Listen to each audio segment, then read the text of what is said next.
Physiomedicalism was a relatively short-lived irregular medical system. Even though it diverted the focus away from Thomsonianism and offered a more sophisticated approach to botanical medicine practice, it peaked and then it fell into decline. And by about 1911, physiomedicalism had pretty much seen its day. The revolution in science, and particularly in medical science, that was occurring in the early 20th century made it quite costly for the physiomedical colleges to keep up with the need for an ever-expanding curriculum, a curriculum that embraced the changing science of medicine. But there was another system of medicine rising to popularity around the same time, and it too focused on the administration of medicinal herbs and also embraced other safe and non-toxic therapies. It was known as eclecticism. The originator or the pioneer of the system was a guy called Worcester Beach, and he was a graduate of regular medicine who, like many others at the time, as we've already seen, became very disillusioned and also very concerned with regular medicine's use of toxic drugs and the risky medical procedures like bloodletting and the use of calomel or mercury and also opium. Before starting his regular medical education, Beach had actually undertaken an apprenticeship with a quite well-known, quite well-received herbalist in New Jersey, and this influenced him quite profoundly. The reason behind the name, eclecticism, is that the eclectic practitioners basically used anything that clinical experience had found was effective and safe. And this was actually a big part of the appeal of eclectic medicine. It was very pragmatic. It didn't see the need to have an underpinning theoretical structure or philosophy. Basically, they used whatever worked. And this catch cry was one of its major criticisms, both from regular and irregular medical systems of the time. Basically, the criticism was that they would simply use anything or everything that turned up to try to effect a cure. Although eclectic medicine didn't have a strong or complex underpinning structure or philosophy, its guiding principle of practice was res vitalis sustinete, or sustain the patient's vital forces. What this basically meant was that no therapies or medicines must be used which contributed to the depletion of a patient's vitality or vital force. So things like mercury and bloodletting, but also lobelia, mustn't be used. Contemporary naturopathic practice it certainly embraces the promotion of the vital force in its philosophy and guiding principles. The eclectic school of medicine was also known as the reform system of medicine, and as early as 1827, Worcester Beach established the Reformed Medical Society of the United States, and then he established the first Reformed Medical College in 1829. The college's curriculum extended to over 20 different educational institutions throughout the United States, and there were also around 60 different eclectic medical journals that were established in order to spread the word of eclecticism.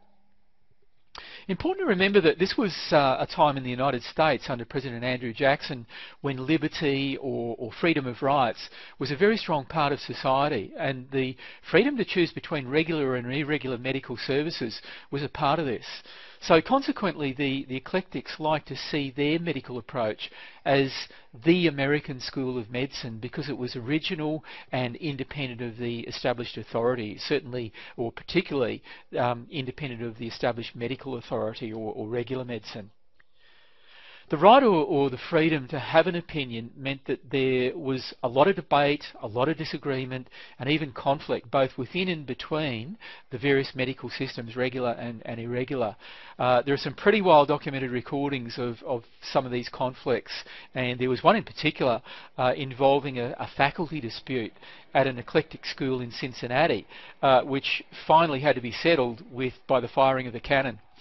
But the schools of eclectic medicine gained a reputation of setting a very high standard, and Cincinnati's Eclectic Medical Institute was acknowledged throughout the United States as a model for medical education, and it continued well into the 20th century.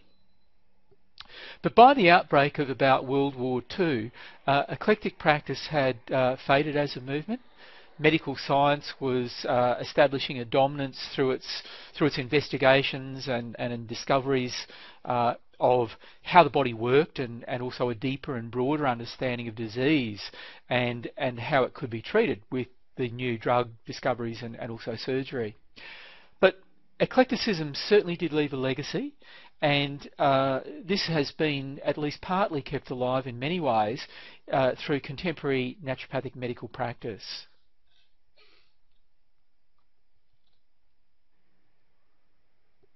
Let's take a look now at a very different approach to medicine. This approach was primarily based on the concept that the mental state strongly influences physical health. It can contribute to positive state of health, to illness and disease, and it can also help to restore a state of health where illness has occurred. Before we discuss how this concept of healing or medicine flourished in 19th century America, though, we need to take a brief look at the person who perhaps initiated it. And this was an 18th century Austrian physician by the name of Franz Anton Mesmer. Mesmer had the idea that the gravitational pull of the sun and the moon and the planets, which created tidal flows on our planet, also influenced human beings through their effects on the body's nervous fluids, or what he referred to as nervous fluids. Mesmer theorised that he could use magnets to treat illnesses through their force of attraction and their influence on body fluids. When he tested his theory by applying magnets on different parts of the body, patients reported dramatic improvements to their health.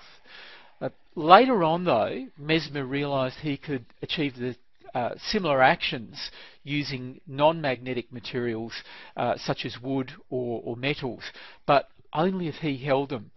So he then theorised that magnetism was something that all living beings possessed, and he called this force animal magnetism. This force could be projected to others for the purpose of moving their fluids or restoring their health. Mesmer's practice environment was interesting in that just about everything in the room was magnetised to further promote the healing process.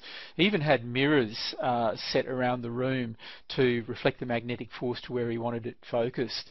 In addition, music was played to augment the healing process, and it was used specifically to either stimulate or to relax the patient. Mesmer fully believed that magnetic therapy could replace traditional medicine and that it was the medicine of the future. As the stories go, he would move about his practice room between patients. He was dressed in flowing robes, very charismatic. He would look in the patient's eyes and he would point the magnetised wand that he carried around at them to channel his own magnetic energy. As you can imagine, he came under quite a bit of criticism from the conventional medicine physicians and also other parts of society, and he felt pressured to leave Vienna, and so he moved on to Paris. In Paris, he established quite a strong following, and with the aid of an assistant, they treated over 8,000 patients. Mainly they were from the higher social class, and this was just in one single year. In 1784, Louis XVI appointed a commission, and this commission was made up of eminent scientists and authorities on electricity at the time. They included people like Benjamin Franklin and Lavoisier, who was the pioneer of modern chemistry. The aim or the instruction for the commission was to investigate the claims of magnetic therapy, this phenomenon that was causing quite a frenzy right throughout France, but particularly in Paris. And the investigation concluded that although the therapy was indeed effective, and that's quite important, they did find it was effective, but they felt that it had nothing to do with the magnetism as such, that the effectiveness of this approach had to do with suggestion by the magnetizer and also the imagination of the patients. And it's interesting that the report concluded with the line, "Imagination without magnetism produces convulsions, but magnetism without imagination produces nothing." So there was something in it, but it wasn't to do with magnets. It had more to do with the actions, the behaviour, the activities of the the person, the healer, and also something to do with the setting in which the healings were carried out, or the therapy was carried out. And also it had to do with the imagination of the patient, or the expectations that the patient had, or what they believed was happening to them. The onset of the French Revolution prompted Mesmer to flee France, and he went to Switzerland, where he continued to practice, but he eventually died. Following Mesmer's death, his followers started to take a bit of a different approach. It was far less dramatic, and it didn't produce the sometimes violent crises that resulted from Mesmer's treatments. In fact, the effect of this new approach put the patient in a very peaceful state of sleep, or deep relaxation. It was referred to as somnambulism. And this new approach by Mesmer's followers was really hypnosis, and the new theory was that this healing state was brought about not by the transmission of a material fluid from the therapist, but by the mesmerist's willpower or psychic influence. So mesmerism was split into two camps. On one side you had what were known as the fluidists, and they believed the patient was assisted via the flow of a fluid force from the mesmerist to the patient. And then in the second camp you had the animists, and the animists believed that it was the psychic influence of the practitioner on the patient that actually achieved the healing. Mesmerism was actually used as an alternative to anaesthetic and surgery, and there are records of amputations and mastectomies and other operations that were conducted with the patient put into a mesmerised state where they felt no pain. Well, of course, you can imagine that there was much scepticism from conventional medicine, despite the dramatic benefits that were being achieved through mesmerism. But interestingly, the use of mesmerism as an anaesthetic for surgery actually motivated the conventional medicine practitioners to search for a scientific form of anaesthetics or anaesthesis, and this led to the use of ether for surgery. In 1835, one of Mesmer's close followers, a guy called Charles Poyen, introduced mesmerism or magnetic healing to America, and its popularity there quickly became quite well spread.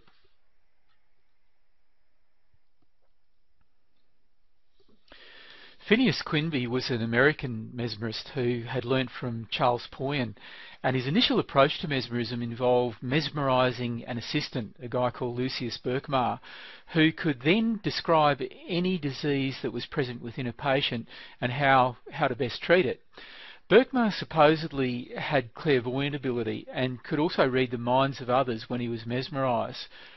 When Quinby realised that Berkmar was really only reading the mind of the patients and determining what the patient thought was wrong with them and how they should be treated, he realised he really didn't need Berkmar at all, and that he should focus, using hypnotism, using mesmerism, on correcting patients' negative beliefs. So if the negative state of mind could be replaced by a more positive one, the body would be free to function properly and overcome disease and even heal itself. Quimby was able to instill a faith in his patients so powerful that he claimed it could be done over distance and didn't need his actual presence with the patient. It was a sort of distant healing. And Quimby's use of this distant healing treatment made him ponder spiritual communion, and he eventually came to the realisation that his formula of faith was confessedly that of the Saviour.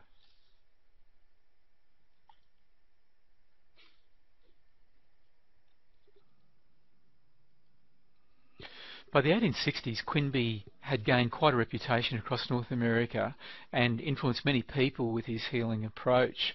And one of those that he apparently influenced was a woman called Mary Baker Eddy, who went on to establish Christian Science. Eddy was treated by Quimby for several years and was a strong advocate of his approach to healing, although after Quimby's death, Eddy did deny any influence from Quimby. Anyway, when Mary Baker Eddy slipped on an icy street and suffered concussion and some other injuries, she noticed that she gained great relief as a result of reading passages from the Bible. And what she believed was that through reading the scriptures, the power of God seemed to stream into her, restoring her health. She called her discovery Christian Science, and she went on to write a book called Science and Health, which interestingly was a term that had been used by Quimby. In her book, Eddy pretty much embellished Quimby's original insights, but put them into a theological context. In 1879, Eddy founded the Church of Christ the Scientist, which became the fastest growing denomination in the United States in the first 25 years of the 20th century. The church offered healing services where Christian scientists would call upon the power of God to enter into the sick and to restore them to health. Of course, the arguments that were levelled at the early Christian scientists were pretty much the same as those levelled at all irregular, or what we probably now call alternative health practitioners, and that is that basically they do no good and likely get in the way or interfere when real medicine is required. So that was mesmerism and Christian Science, and that was another of the many approaches to medicine that were carried out in the 19th century and early 20th century in North America, and particularly the USA.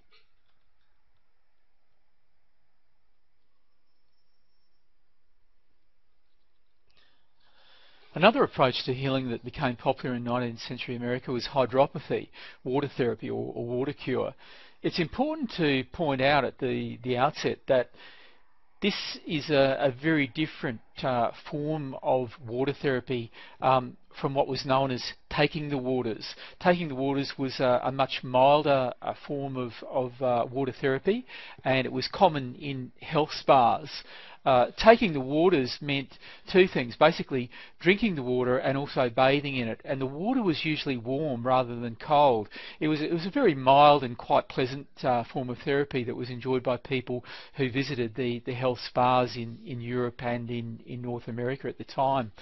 But hydropathy, on the other hand, was anything but enjoyable. Let me give you an idea of what hydropathy involved by reading an extract from a document that was written in the 1850s by a woman called Catherine Beecher, and it describes her first experience of hydropathy.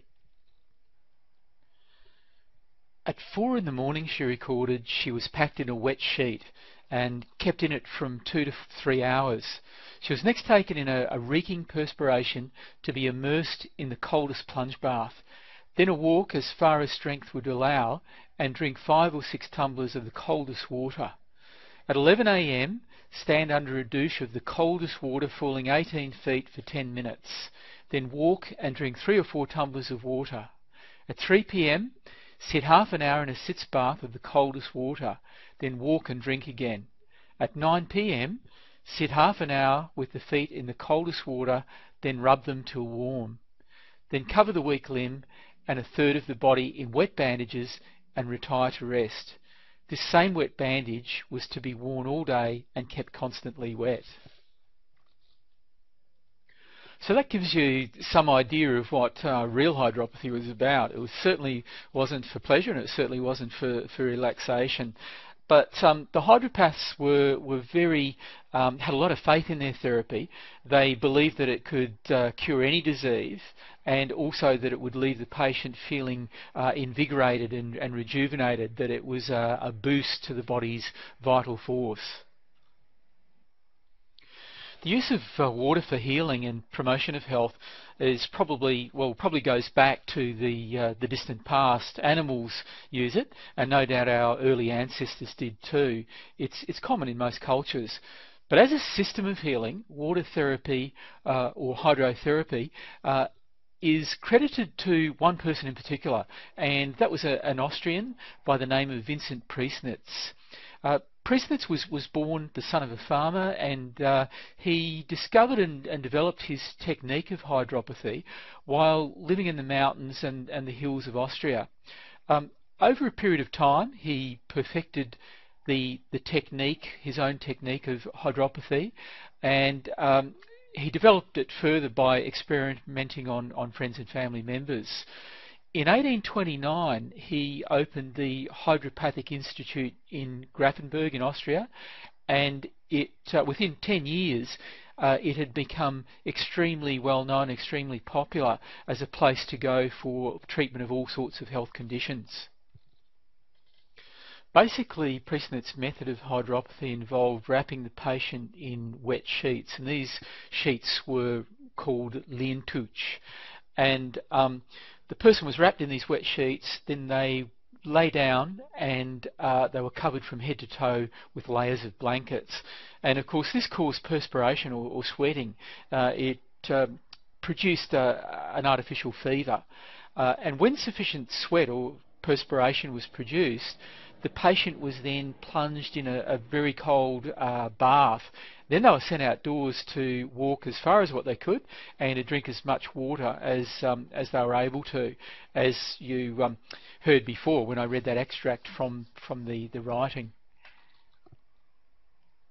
The hydrotherapists believed that the Leintuch treatment, the wet sheet treatment, was by far superior than any other form of therapy. They used it for treating both acute and chronic conditions. They used it for inflammation, practically all sorts of disease conditions, and it was suitable not just for adults, it was suitable for infants, children, adolescents, and also the old and very old. So hydropathy really originated from Europe, and it was taken to the United States of America and North America by enthusiasts who had gone to Europe, to Austria and to Germany and Switzerland for treatment of all sorts of conditions, and tuberculosis was one of the common ones. And of course, when they went to these health resorts up in the mountains in Europe, hydropathy was one of the therapies that they experienced. In fact, it was the central one. And so they came back cured, went back to the United States cured, and were very enthusiastic about what they had experienced and wanted to spread it throughout North America. So in 1843 it was introduced firstly in America in New York City, but quickly spread throughout the country. Within 50 years there were over 200 different centres offering hydropathy in North America. A lot of the hydropathy practitioners and developers of these health centres were disillusioned regular medical practitioners, doctors, and they came up with very enterprising ideas for running these centres and also the treatments that were offered in them. The majority of the centres were established in rural areas, typically in the hills or the mountainous areas where there was really nice scenery, so they were pleasant places to be in, quite away from the cities. Typically they were quite large, and they supplemented their treatments with all sorts of entertainments like musical evenings, dances, and also recitals. Obviously the cost was quite high, so pretty much prohibitive to everyone other than the wealthy and the middle class. And these treatment centres added to their water treatments, their hydropathy treatments, all sorts of new innovations. They had, for example, water wheels that would create waves that would provide wave therapy for the patients, and they had mud treatments and all sorts of different innovations that incorporated water to them. The water was typically cold, as in the Priestnet's treatments, the Priestnet's methods, but if a person didn't have anything too much wrong with them, then of course, you know, hot, warm mineral baths were part of the treatment also. One of the theories that became popular was that of hygiene, the concept that all sorts of impurities could invade the body and the mind and contribute to illness and disease. And of course this idea, or the idea that water can flush away these impurities, was not coincidental. The Grahamite health reform movement was originated by Sylvester Graham a little earlier, and it was based on a hygienic approach, hygienist principles. The idea that purity in life, purity in habits and diets and thoughts helped keep the mind and the body free from disease. And these hygienist principles found a home with the hydropathy movement and the health centres, or the sanatoriums as they were beginning to be called, that offered health treatments. Hygiopathy was the term used to represent hygienism or hygiene practices, and one of the main advocates of hygiopathy was Russell Trawl. He was a regular doctor who again had become very disillusioned by regular medical practice in the mid to late 19th century. Hygiopathy required that the practitioner gathered as much information about the patient as possible, a really detailed case history, and one that included the patient's habits and things like their regular thoughts, their regular dietary intake, food intake, and what sort of regular physical activity they obtained. So in this respect, it was holistic in that it didn't only focus on the physical aspect of health and well-being. It was largely about identifying bad or inappropriate practices, and then once those were established, teaching the patient to change them for more pure or positive habits. It was really, I suppose, getting the patient to take responsibility for their own health. And in this respect, it's not too different from contemporary naturopathy. Once again, I think that contemporary naturopathy has drawn from all sorts of different aspects of 19th century practices in North America, such as the eclectic movement, the Thomsonian movement, physiomedicalism, hydropathy, and also hygiopathy.